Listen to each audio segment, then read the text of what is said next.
Hello मेरे प्यारे दोस्तों, आप सब कैसे हैं। मैं आप सभी का अपने चैनल पीस पॉडकास्ट बाय ऋतु खत्री में बहुत बहुत स्वागत करती हूँ। तो आज का टॉपिक है I live till the time I am alive. है ना इंटरेस्टिंग? तो शुरुआत करते हैं। दोस्तों, एक दिन था जब आप इस विश्व में पैदा हुए थे, इस ब्रह्मांड का छोटा सा अंश बनकर, इतना छोटा कि जिसकी कोई वैल्यू नहीं थी। आप हैं तो भी ठीक, आप नहीं हैं तो भी ठीक। हो सकता है आज भी ब्रह्मांड को आपकी कोई परवाह ना हो, लेकिन अगर आप स्वयं की वैल्यू पहचान गए हैं तो भी कुछ बुरा नहीं है। अब याद कीजिए वह दिन जब आप पहली बार स्कूल गए थे। याद है जब आपको पहली लर्निंग मिली थी कि घर के बाहर भी एक दुनिया है और स्कूल का जो बैग है उसका भार आपको खुद ही उठाना है। फिर जिंदगी का एक भाग बीत गया। तब आपको यह ज्ञात हुआ कि बस्ते में तो बहुत सारा ज्ञान छुपा है। वह भार नहीं था, बल्कि एक शुरुआत थी आपकी इस विश्व को जानने के लिए। इस राज को जानने के बाद आपके मन में कभी भी रुकने की इच्छा हुई क्या? अगर हुई तो वह नहीं होनी चाहिए थी। मैं आपको एक कहानी बताती हूँ जिससे मेरी बात आपको ज़्यादा क्लियर होगी। एक बार एक 80 बरस की महिला कानून की किताबों में घुसकर पढ़ रही थी, बिल्कुल तल्लीनता से। बेटे ने पूछ ही लिया कि माँ कब तक पढ़ती रहोगी? उसने जवाब दिया कि ये सवाल ही क्यों, जबकि अभी तो मेरी सांसें चल रही हैं। जब तक मैं इस जहां में हूं तब तक मैं जिंदगी के साथ चलना चाहती हूँ। पूछा कि आप क्या करेंगी ये सब सीखकर, इसका फायदा क्या है? तो उसने जवाब दिया कि फ़ायदा यह है कि इसके कारण मैं बूढ़ी नहीं हो रही। जिस दिन मैं सीखना बंद कर दूंगी वह दिन मेरी ज़िंदगी का आखिरी दिन होगा। मेरी अंतिम सांस तक मैं सीखते रहना चाहती हूँ, क्योंकि जैसे जैसे मैं सीख रही हूँ वैसे वैसे मुझे ज्ञान हो रहा है कि मुझे कुछ नहीं आता और अभी तो मुझे कुछ भी पता नहीं। दोस्तों, ये दृष्टांत दरअसल सुकरात के जीवन से इंस्पायर्ड है। उन्होंने कहा था कि जैसे जैसे वह सीख रहे हैं उन्हें यह ज्ञान हो रहा है कि उन्हें कुछ नहीं आता। ये है जीवन का सार कि हर हाल में सीखते जाइए तब तक जब तक कि सांस में सांस है। एक दिन मृत्यु तो सभी को आनी है, लेकिन मृत्यु का इंतजार क्यों करना है? मैंने देखा है कि हमें डराया जाता है कि मृत्यु पश्चात यह होगा, मृत्यु पश्चात वह होगा। हमें जो जीवन जीने का चाव है, हम हर पल जो जीना चाहते हैं उससे हमें विमुख किया जाता है। जिंदा रहते हम मुक्ति का रास्ता ढूंढने लगते हैं। मुक्त होना होगा तो हो जाएंगे। आज मुक्ति का समय नहीं है, अभी तो अपने आप को बेहतर बनाने का समय है। स्वयं को इस अथाह ज्ञान से रूबरू कराने का समय है। समय है कि हम अपने भीतर झांके। समय है कि हम अच्छाई और बुराई में भेद करना जानें। समय है कि हम जीवन के हर पहलू से वाकिफ हो, उससे कुछ सीखें। दोस्तों, यहाँ पे एक बात और डिस्कस करना चाहूँगी कि जीवन यापन करना और जीवन जीना दो अलग अलग बातें हैं।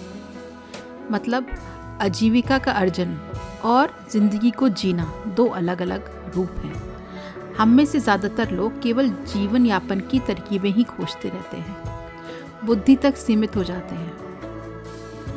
चेतना से कोई लेना देना नहीं, विवेक से कोई लेना देना नहीं। देखिए, बुद्धि भी बहुत ज़रूरी है, परंतु जीवन को जीने के लिए उसकी कला को जानना भी बहुत ज़रूरी है।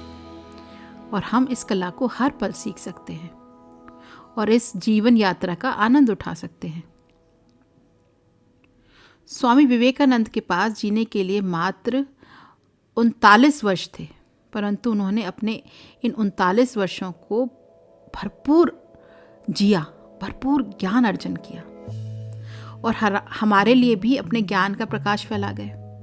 एक कहानी और है मार्कंडेय की, जिन्होंने समय को रोक दिया ताकि वह 16 साल के बने रहें। उनकी मृत्यु की तिथि 16 साल में निश्चित थी, परंतु उन्होंने कुछ उपाय किया और मृत्यु को टाल दिया। हम भी अपनी मृत्यु को टाल सकते हैं, अनंत काल तक नहीं पर कुछ हद तक। अगर हम मार्कंडेय के समान इस समय को रोक देते हैं, बच्चे बने रहते हैं और सीखते रहते हैं हर रोज लगातार, तब हम मृत्यु की कल्पना नहीं करेंगे उसके पास जाने की चेष्टा नहीं करेंगे तो वह भी हमारे पास आसानी से नहीं आएगी। आते हुए डरेगी कि अभी तो बहुत कुछ करना बाकी है।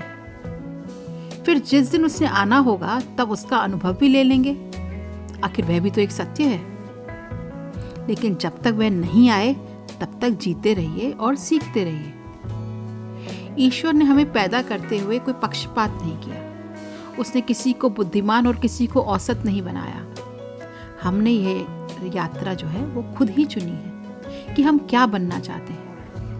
अगर क्यूरोसिटी हमारे नेचर का पार्ट है, अगर काइंडनेस हमारे नेचर का पार्ट है, ह्यूमिलिटी हमारे नेचर का पार्ट है, विवेकशील होना हम बनना चाहते हैं विवेकशील, तो सीखने की और कुछ कर गुजरने की क्षमता असीमित है। तो आइए मृत्यु के डर से दूर हटकर थोड़ा जीवन जिया जाए, वह कला सीखी जाए। यहाँ व्याप्त जो ज्ञान है उसको अर्जित किया जाए। मृत्यु जब आएगी तो आ जाएगी, उसका अनुभव भी ले लेंगे। लेकिन अभी वक्त है जीने का। हम जिएंगे और तब तक जिएंगे जब तक कि हम जिंदा हैं।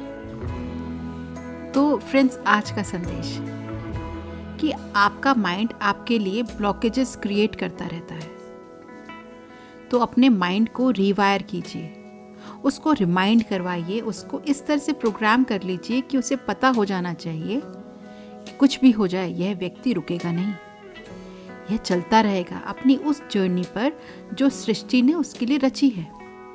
आपको आपके माइंड को यह समझाना होगा कि अभी तुम इतने तीव्र नहीं हुए, उतने सशक्त नहीं हुए जिसके लिए तुम्हें रचा गया था।